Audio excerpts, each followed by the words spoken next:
Ashtavakra says, "You are now and forever free, luminous, transparent, still." The practice of meditation keeps one in bondage. So the question is, what is meditation and why practice of meditation keeps one in bondage?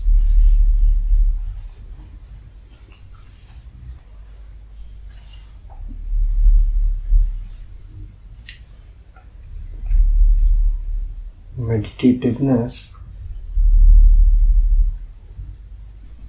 is simply our inner nature.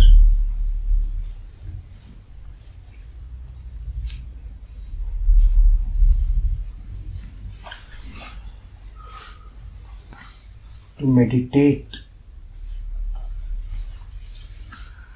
is different from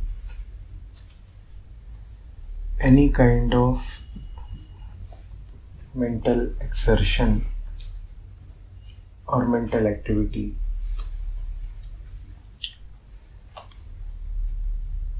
To meditate is to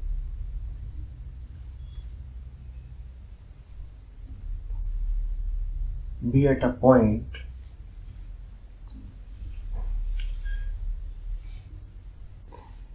where parallelly two non-events are happening. First, there is no need for mental activity. Because there is no need for any activity, so I am calling it a non-event. So there is no need to think or solve problems or resist challenges or plan. No need is felt.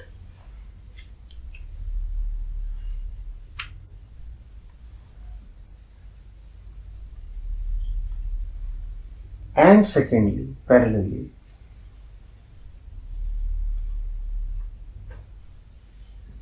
even though there is no need to gather knowledge, yet all is known.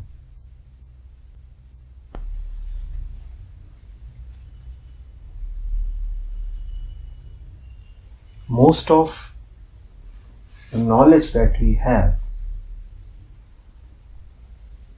comes to us because the insecure one within us needs to have information from the world.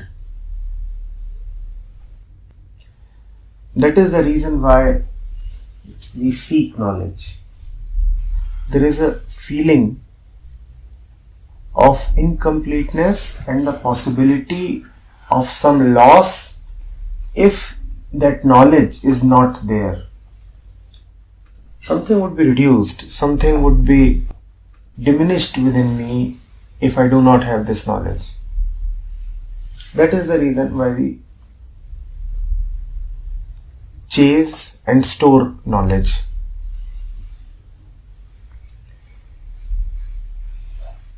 In meditativeness, there is knowing without the need to know.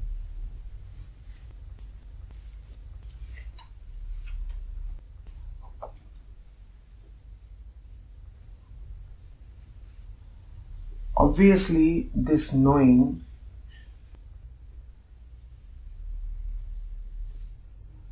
is not about people, things, ideas, concepts, or places which themselves are products of insecurity.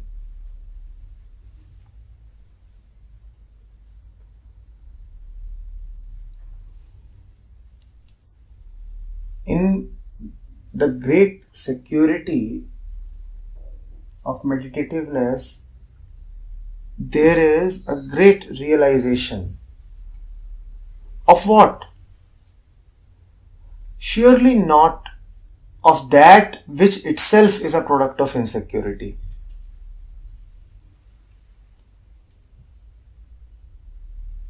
You come to simply know a great deal in meditation.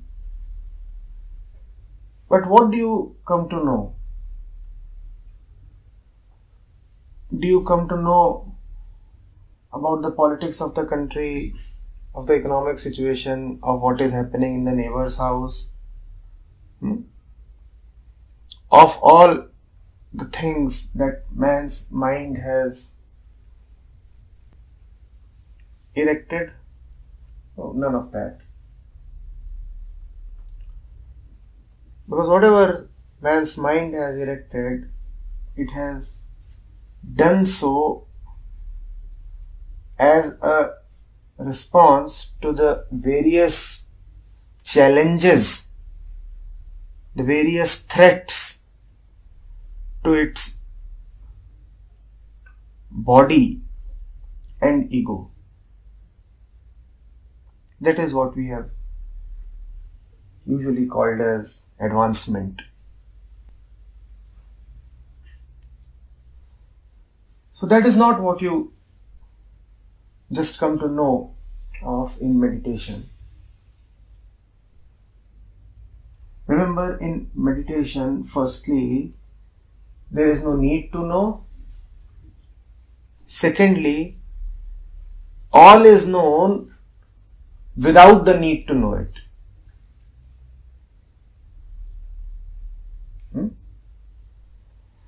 Whenever there will be a need to know, all that you will know will be trash, inessential.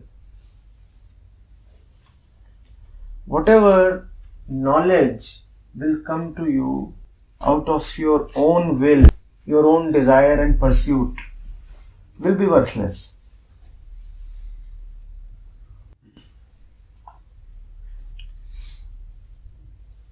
Because who is chasing this? Think of that entity that is chasing this, and what can that entity chase?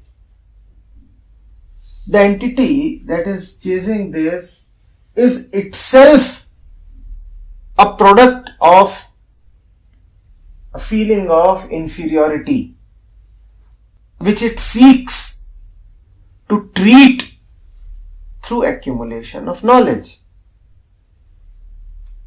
Surely such an entity is not going to be able to treat itself by accumulation of knowledge, because accumulation of knowledge will only prove that the assumption was correct.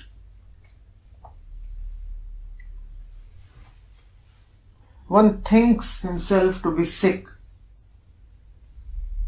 and goes to buy a medicine.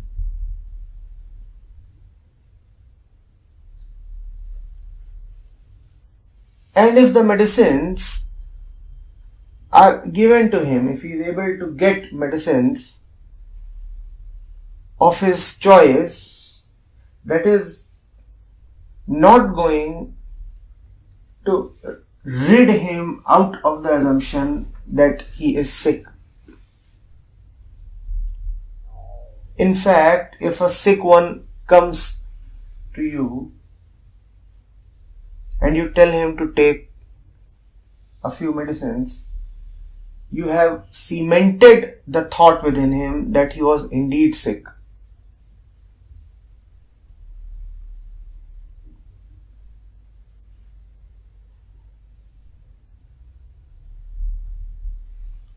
That is not what happens in meditation. You have no need to know. You are not sick. You are not sick. It is very pertinent that we notice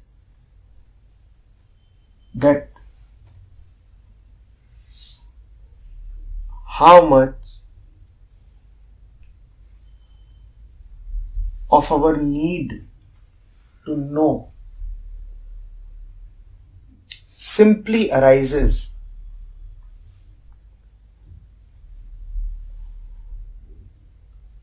from the trivia, from the base rottenness accumulated inside us. We are always on a lookout to gather information. The senses are automatic accumulators of information. And the mind too is always on a hunt. Know this, know that. In fact, what we call as human progress, to a great extent, is the availability of quick and easy information. Whatever you want to know is available to be known.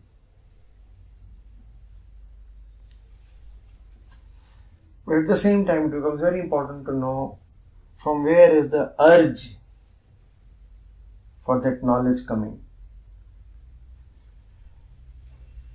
And what is hence the scope, the domain of that knowledge? What will be that knowledge all about?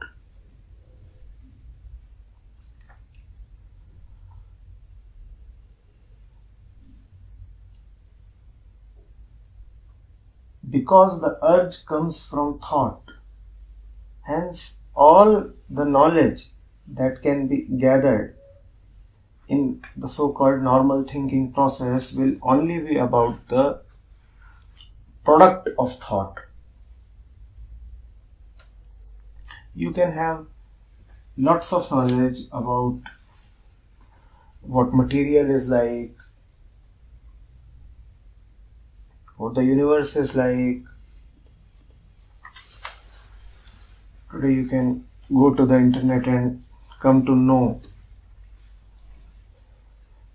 where in a particular lane in Mexico is a particular restaurant located. And all of these things can be very easily and very precisely known.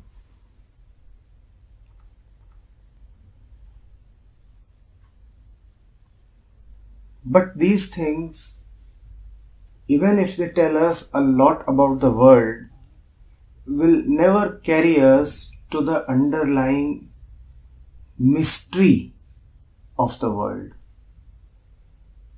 That is not what normal accumulation of knowledge through senses and through the analytical process of mind can give us. We will know the material, but never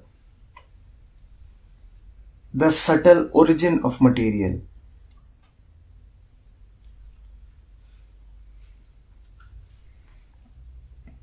The very faculty that is asking for knowing is itself a material faculty. Neither does it have any desire to know the subtle, nor does it have the capacity to realize the subtle.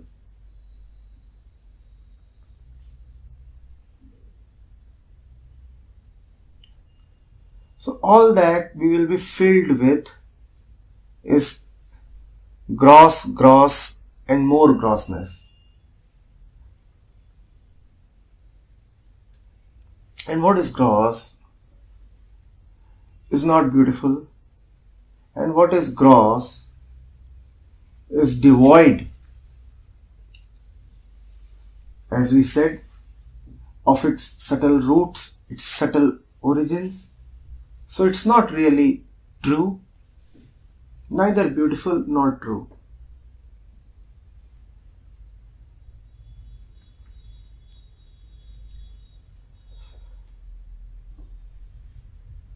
That is what our usual mental processes give us.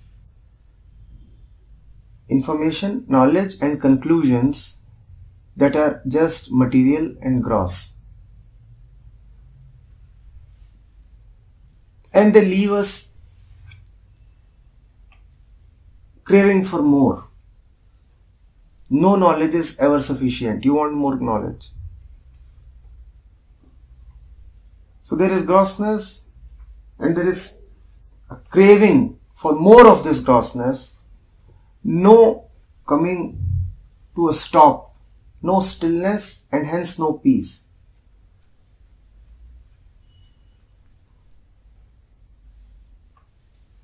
But surely these being the essentials of living, without which the mind is going to go mad, these two must be found.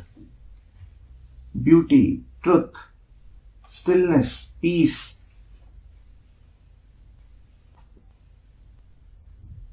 There has to be something that validates them, that confirms their presence with such surety that you do not need to seek any more knowledge or certification.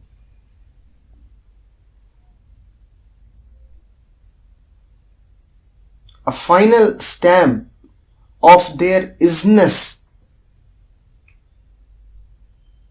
must be there, that they do exist. Knowledge will never convince you that peace exists. Accumulate as much knowledge as you can about peace. That will not give you peace.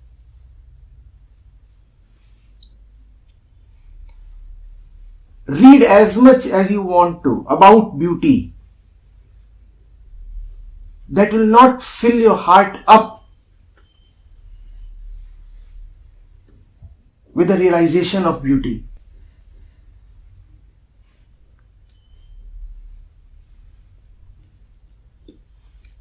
Keep reading. More and more reading will not bring you to an end of reading and hence stillness.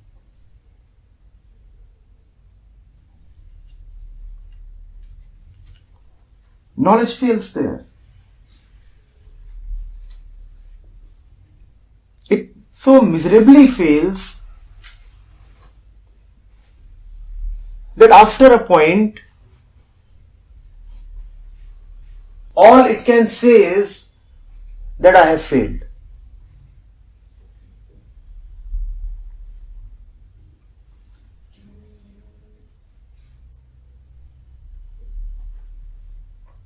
Then how does and where does the doubtless certainty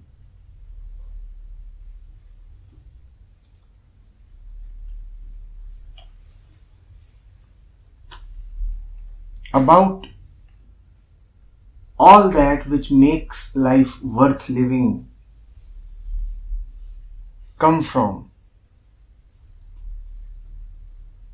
That comes from your meditativeness.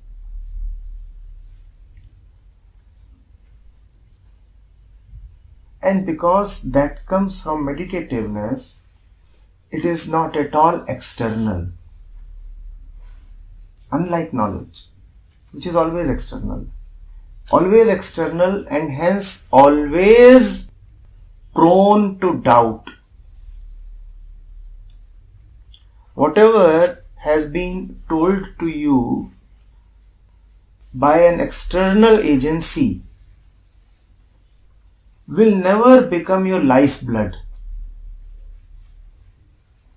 You may take it, store it, but yet there would be something foreign about it. You would never have complete faith upon it, even if there is nothing to argue with. The knowledge may seem impeccable. The arguments that may have been presented to you may seem perfect.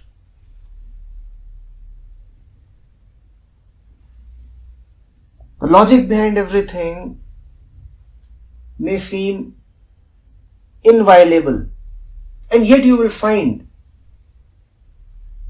that your heart is not being stirred, that you are not so sure about anything. That sureness arises only in meditation. Or let me put it this way, you attain to your nature of sureness only in meditation.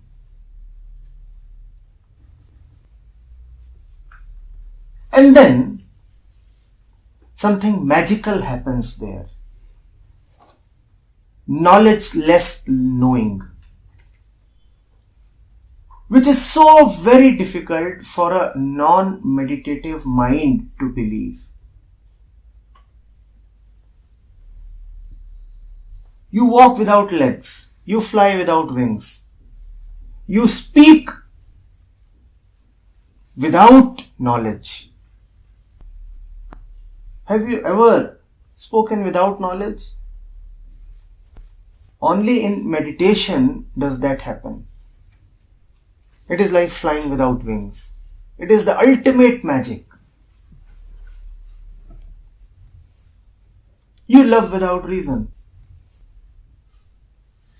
You are joyful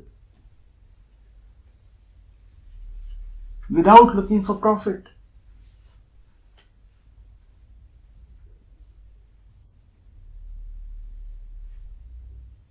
Only this magic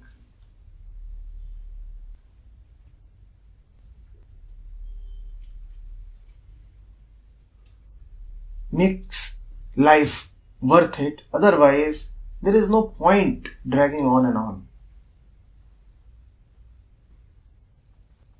The mind that lives only in theories and concepts and knowledge and all of that quickly becomes conditioning. That mind somewhere is just waiting and preparing for death.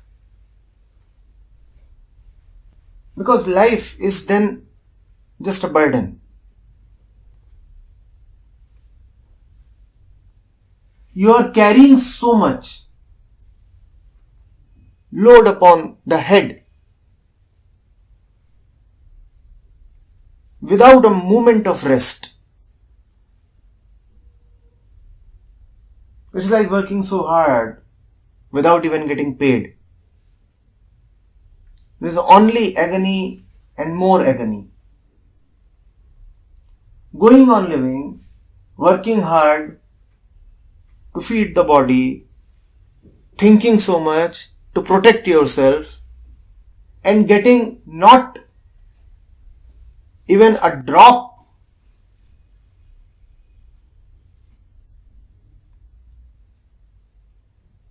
of that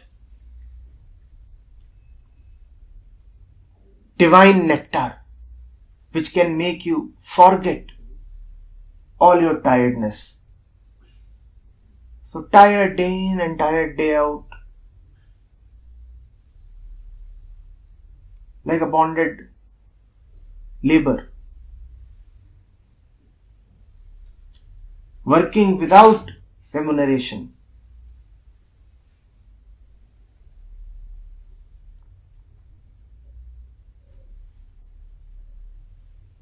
always trying to get security without ever being secure. So working so hard without ever getting that which you are working for.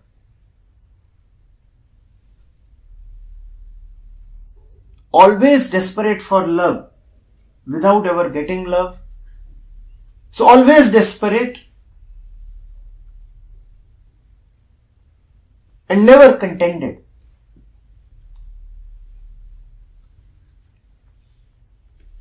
Running from one place to other, like that proverbial deer in the mirage. Always thirsty. Always thirsty. And just running around till he dies. Look at the agony. That's how the normal mind and the common man lives.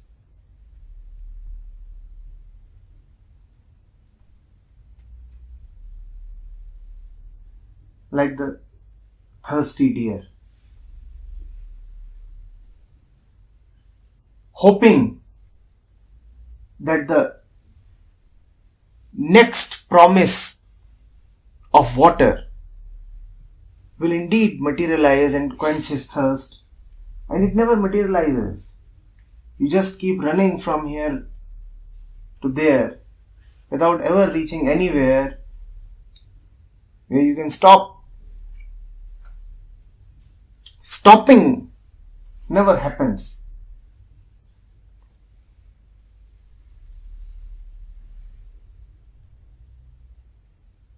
Life without that meditativeness is surely torture. Only in meditativeness do you actually reach there where thought is attempting to reach all its life. And that is the difference between a thinking mind and a meditative mind. The thinking mind is all the time trying and never reaching. The meditative mind is so sure that it has no need to try, and in its non-trying, it reaches a magical place where all is just known. How? Magically, reasonlessly, thoughtlessly.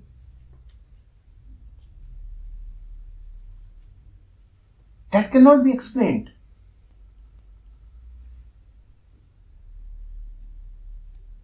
But you can have some taste of it if you are prepared to let go of your clinging to security. And how much we tolerate just to secure ourselves. And what do we secure? Nothing except our chains. They are secured. When from head to toe we are nothing but chains, even if we do secure something, what is it that we would secure? The chains. But how diligently do we secure our chains? We work so hard to maintain our fetters.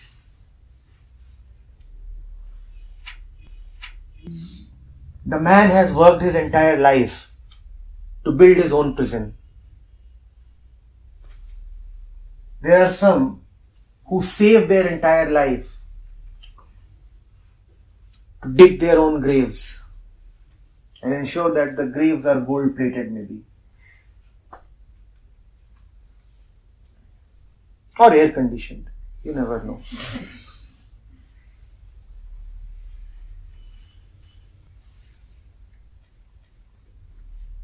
Have you heard of that?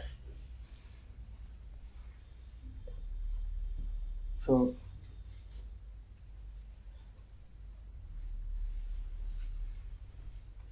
this one is walking on the highway and someone comes to him and says, "Give me all your money, otherwise I'll shoot you." He says, "Let me think for a while." Even the robber is amazed. He says, "Please do think. I want to see you thinking. You're the first man who has given me this reply." So he thinks. And as happens with all thinkers, and as is the nature of thought, he comes up with the most brilliant response to the situation. He says, "All right, shoot me." The robber says, "Shoot, I surely will, but tell me, how did you come to this conclusion? What was this tremendous thought process?" He said, "See, this money that I have is for my security. It is tremendously important. Secondly, I'll use this in my old age. It is for my future. Now, future and security are very important. Right now, you can even shoot me. But how can I give up on security? Shoot me, but I can't give up on security. Kill me, but I can't give up on my future." So, that is the brilliance of thought. And remember, it is easy to laugh at it because it has been laid so bared in front of you, threadbared as they say. But this is exactly what thought does in every situation. It wants nothing except security and continuation in time. Future and security, except that no thinking process has no other objective. All thinking processes are towards only this objective. And if you are vigilant enough and if you bother to inquire, you will find that out. Whatever you are thinking is ultimately about securing the thinker. Thought has just one function: secure the thinker.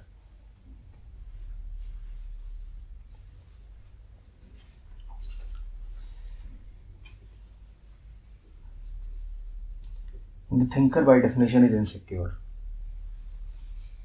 So, thought has just one function: secure the insecurity. And it does that perfectly. It secures your insecurity. It ensures that your insecurity continues.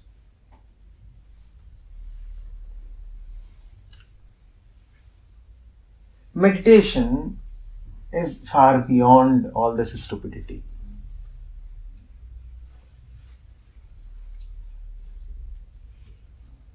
You say, "I don't need to know what truth is. I'm all right." Who bothers to know? Meditation says, "I have no need to get a definition of love." Meditation says, no, don't explain me what are joy and peace. It's okay.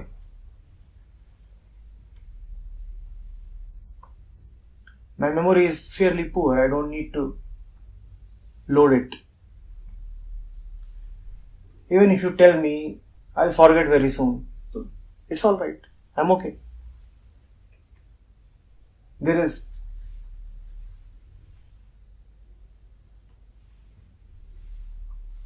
a lot of other things that we can do. The weather is nice. We can walk a little. And if there is nothing else to do, we can just lay down and sleep. But why talk unnecessarily?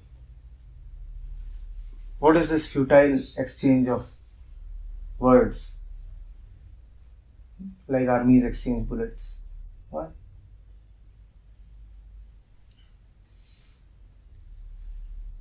It says this But when the moment comes, the meditative mind finds that even without knowing as knowledge, it knows all that is essential.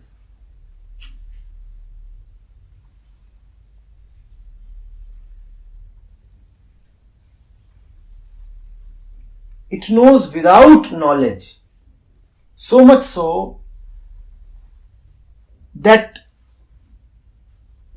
it does not even have the knowledge that it knows. Remember, not only is this knowing knowledgeless in the sense that it has not come from outside, it is knowledgeless even in the sense that it itself has no knowledge that it knows. So deep is its courage that when the moment comes, the knowing just shows up only to the extent it is needed and perfectly matched to the moment. It will not show up any more than what is needed and not an iota less than what is required. It's like a magical pocket. You go to a shop without knowing how much there is in your pocket, and when the moment to pay comes, you put your hand in your pocket and only as much will be there as is needed to pay. But that pocket is available only to those who do not earn. Those who are great earners and intent upon filling the pocket themselves, I'll fill my pocket. They do not get that magical pocket. Their pockets have only a little bit of money. How much can you earn? There is no end to numbers. Whatever you will earn will be nothing if your net worth is multiplied by 1000 and a ratio is taken.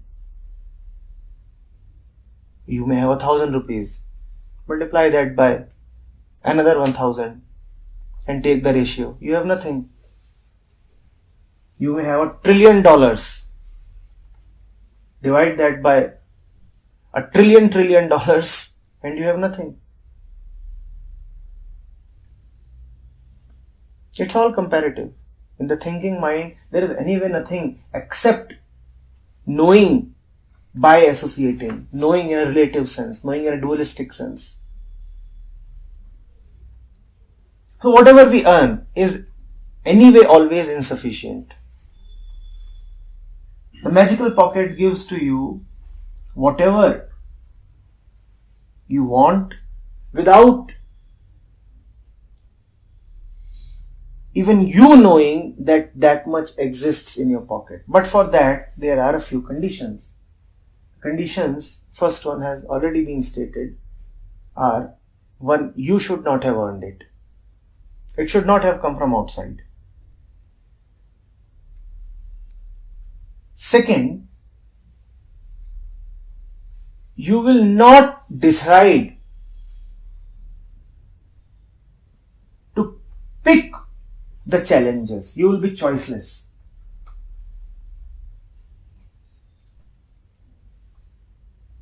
You will not order the food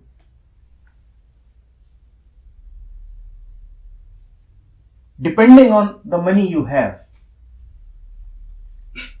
You will not order a lot thinking that you have a lot of money, and you will not hold yourself back from eating assuming that you don't have much.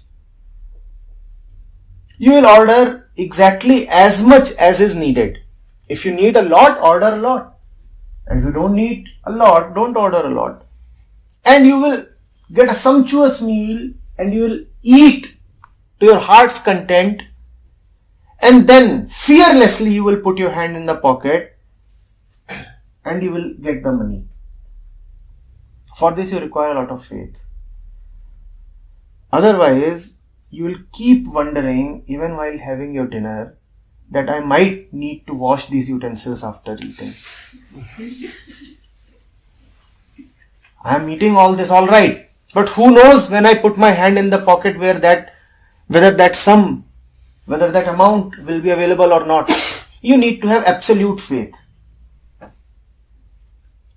You need to have absolute faith that that much amount will be there, and you cannot be greedy about it either.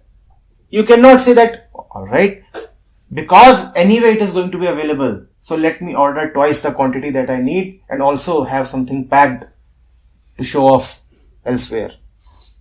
Then you will put your hand and find nothing, and you will have to actually wash the utensils. So it is available, that magic, that blessing, that grace is available only to those who do not ask for it, who really do not need it, who are not greedy about it, and at the same time who value it so much that they will never say that we can get it from elsewhere or that we can earn it on our own.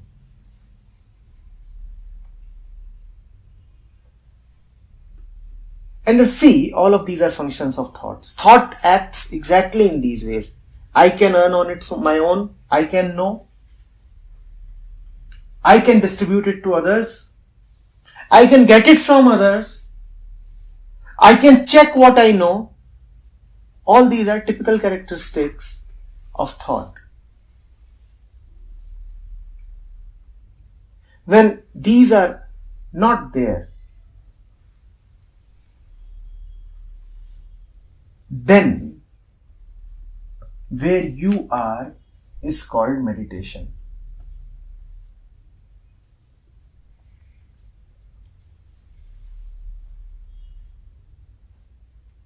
And greatness happens there.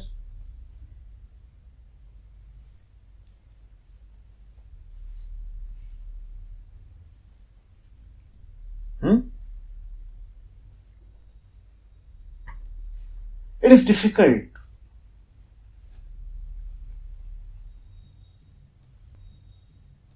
to share meditation in words. It is difficult to share the beyond knowing, the beyond knowledge through the instrument of knowledge.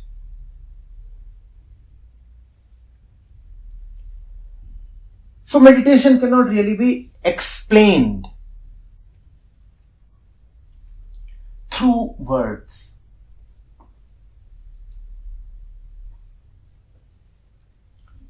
Meditation can be shared. Meditation can be explained only through meditation.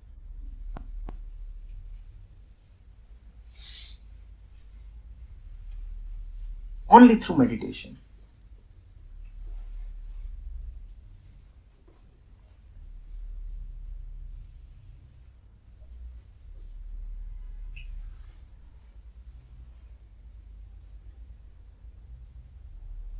Now Ashtavakra is saying the practice of meditation keeps one in bondage.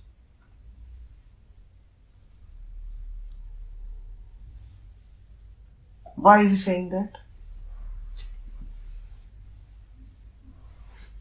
Because the method or technique for meditation cannot come through knowledge. Meditation surely does require a technique because it is the mind that ultimately relaxes, settles and disappears into meditation, and mind moves only on techniques. So techniques are needed. On one hand, techniques are needed. On the other hand, Ashtavakra is saying the practice of meditation keeps one in bondage.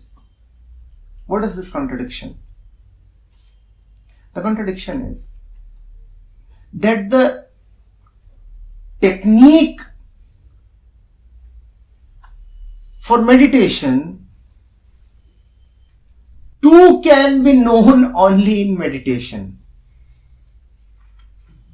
It is your meditation, it is your meditativeness which will automatically, from nowhere, reasonlessly tell you the right technique suited to you.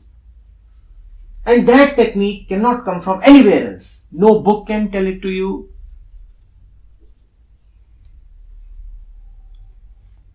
No amount of thinking and planning and analyzing can tell it to you. You will just know.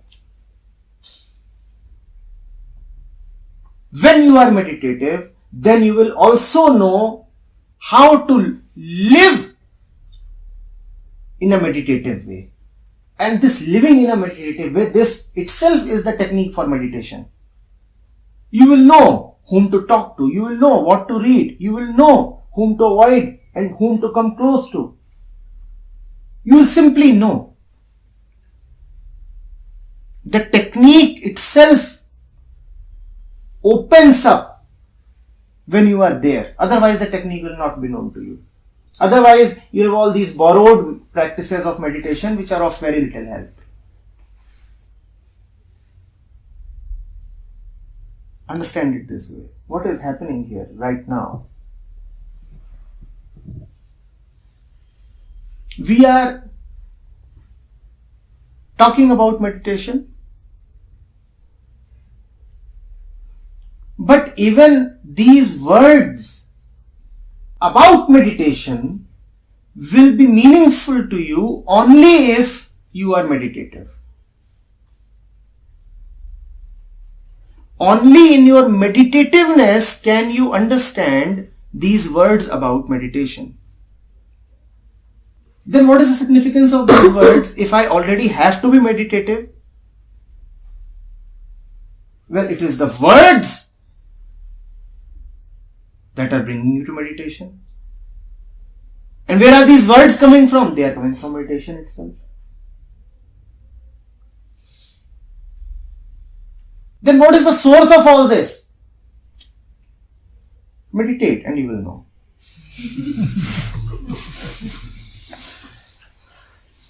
It is not a crude and linear cause-effect diagram. Do not come up with your chicken and egg stories. That what comes first, meditation or technique for meditation? Thought will not be able to understand all this.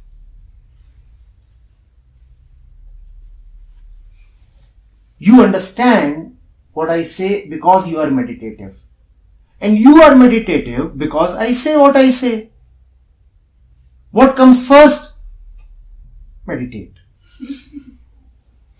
And what does meditation mean? Throw away this stupid question. When you throw away this stupid question, then you realize that meditation is sufficient. The answer to this question anyway does not matter. Because what will you do with the answer to this question? You will try to capture it. You will try to do things, some kind of mischief with it. What else will you do?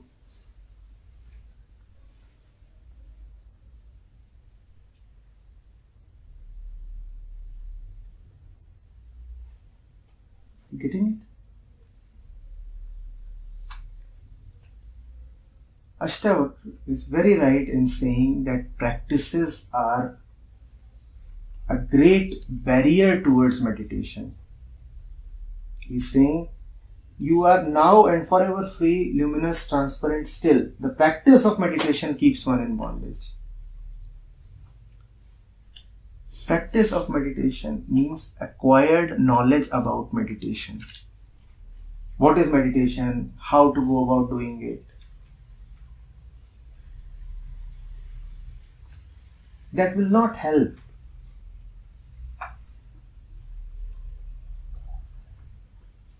Because the acquirer of that knowledge itself is the bondage. Knowing a few more practices, he reinforces himself. Gathering that knowledge he does not dissolve. He becomes all the more cemented. And that is the funniest game that Maya plays with us. The very same knowledge that is intended to treat us becomes an instrument of the disease.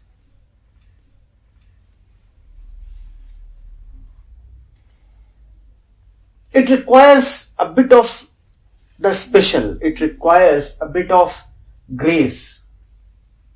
It requires an ambrosial touch for words to be really successful. Otherwise, in most of the cases, words are going to be co-opted.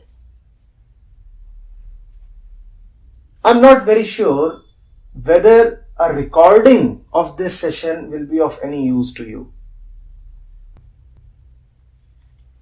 It requires something beyond words, maybe a particular presence for the words to have any effect. And that is what is wrong with meditation practices.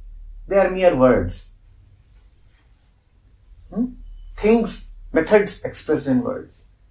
The touch of the special is missing. The aliveness is missing. They are like corpses. You look at a corpse and you look at a living man. There is not much of a difference on the outside, or is there? But everything is different. One is alive, one is dead.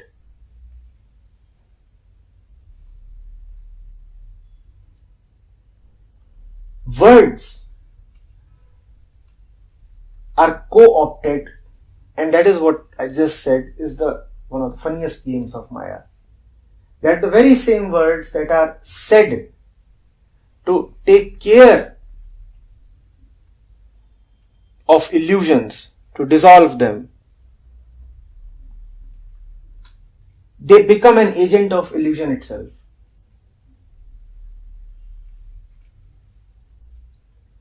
You gather knowledge,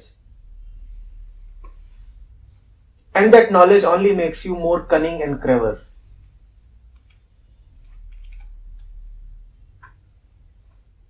Instead of dissolving the cleverness, it makes you all the more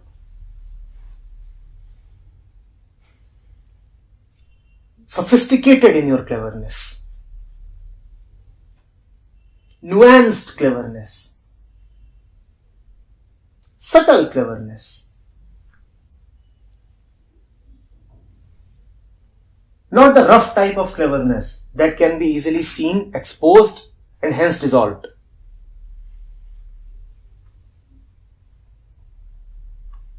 A very fine cleverness.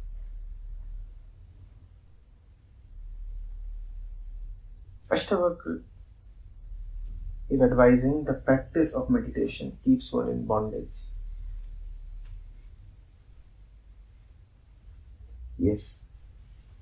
Any practice that is not arising from meditation itself will keep you in bondage, and the practice that will arise from meditation will be a practice touched by life. It will not be a dead practice. The practices that we have are all dead practices. One takes up a practice and keeps on sticking to it. Whereas the practice that arises out of your meditativeness will be a very dynamic practice. It will change every minute.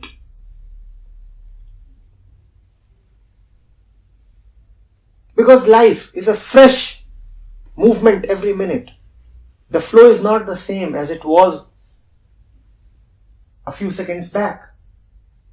So the right action is not the same this moment as it was a few moments back.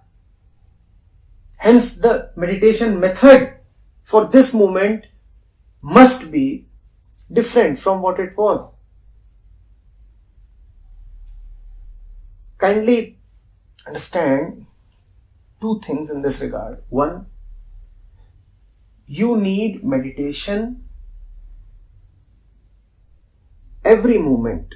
Meditativeness is not something that you practice a fixed hour of the day. Secondly, you need a different method of meditation every moment.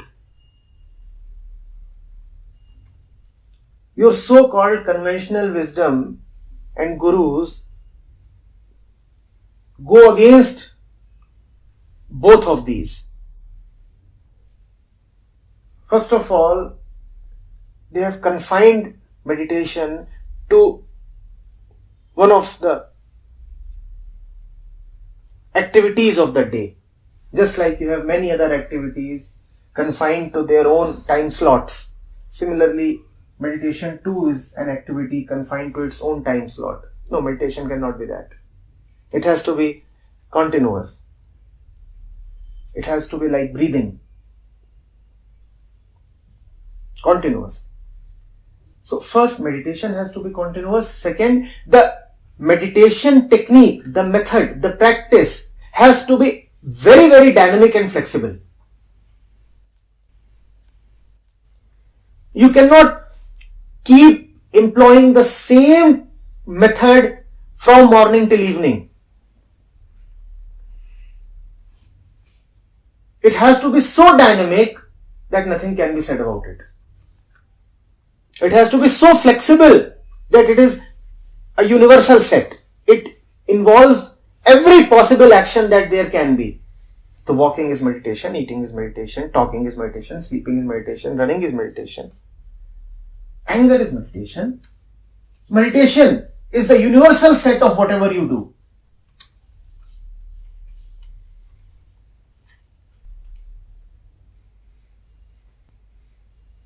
Constant meditation,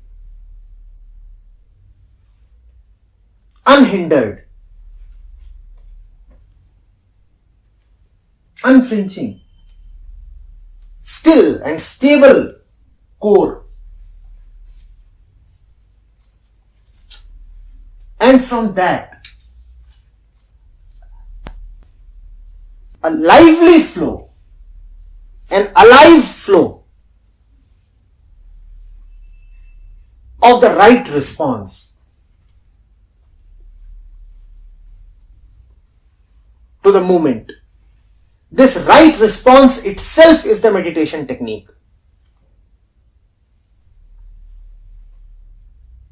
So you're sitting here now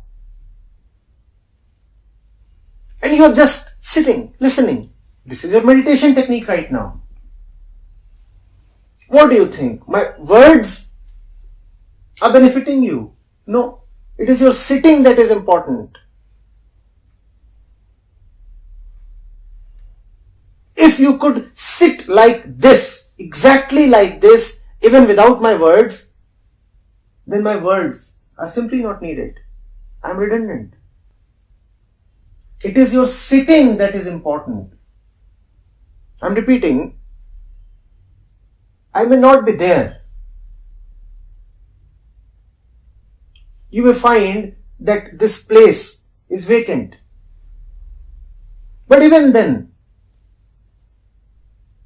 if you care about yourselves, just sit like this. It may be a little more difficult. Maybe my presence helps it, facilitates it. But just sit like this as you are sitting right now. And the same effect will be there. The session will be on. It is your sitting that matters. Conversely, if you are not sitting like this, then I may go on talking and talking, and yet there would be no meditativeness.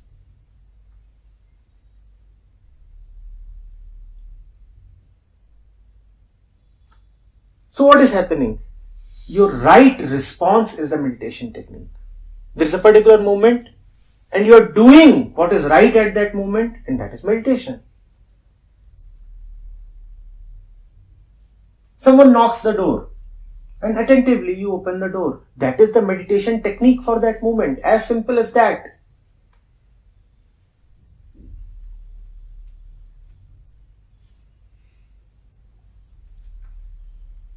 You are swimming in the river and you are swimming with all your presence. That is a meditation technique. But that meditation technique is not useful while sitting in a cinema hall. Sitting in a cinema hall, you require a different response to that moment. And that will be the right meditation technique for that moment. And where does that technique come from? Meditation itself. I'm repeating this, the right meditation technique can come from no place other than meditation, and not somebody else's meditation, not some guru's meditation, your own meditation. That is why people keep struggling with meditation. It has become such a puzzle, meditation, and you have people teaching meditation and telling how difficult it is to meditate and this and that. It is because you are eating a medicine that is not suited to you. The medicine that is suited to you can come only from your own inner doctor. That is the magic of this. You are the patient and you are the doctor, and only your own inner doctor can treat this patient. You go to an external doctor, he cannot help. The inner doctor is so flexible and versatile and compassionate that he gives you dynamic prescriptions. Think of a doctor working so hard. Every second he is giving you a fresh prescription, and his pharmacy is always open. Not only will he give you a prescription, he will also tell you it's available there, free of cost. Go, fetch it. That is how this thing works. Meditation technique. And do not be taken in by the complication of the word technique. Technique simply means right response to the situation of life. Sitting in a cinema hall is a situation of life.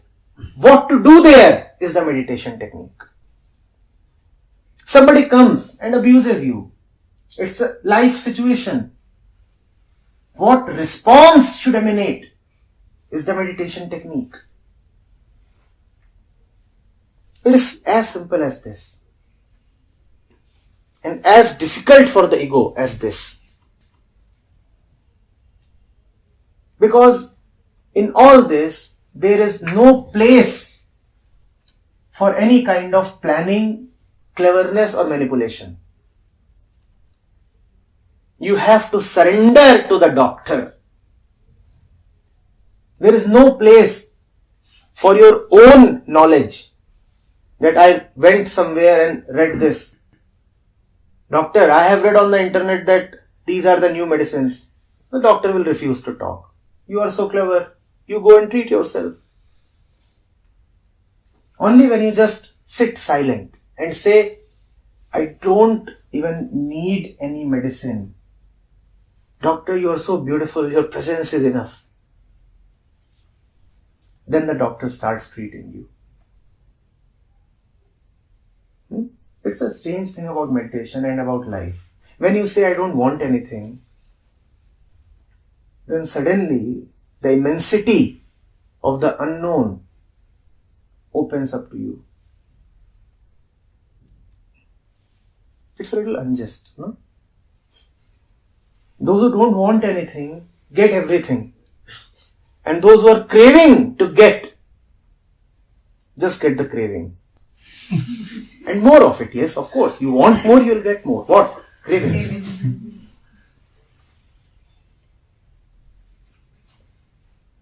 I don't need to know. And you know. And you know. I'm so complete. I don't feel lonely. I don't need a partner. and you find that the entire world is lovable. Searching for a special partner, you only get a special search.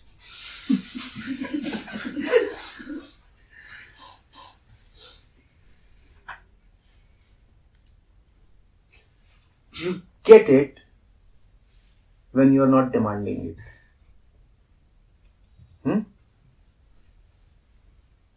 And of course, you don't demand it when you have it.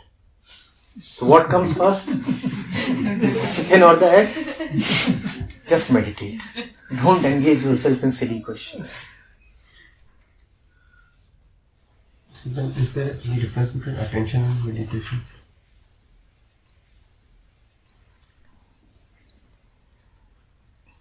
Essentially the same, used in different contexts.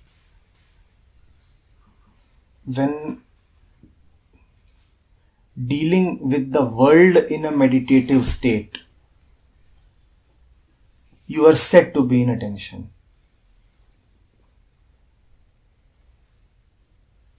But it's the same thing, just that it's used in a different context.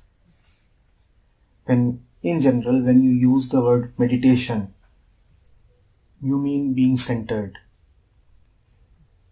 When you use the word attention, you mean you are dealing with the world with a particular quality of the mind. That quality is meditation.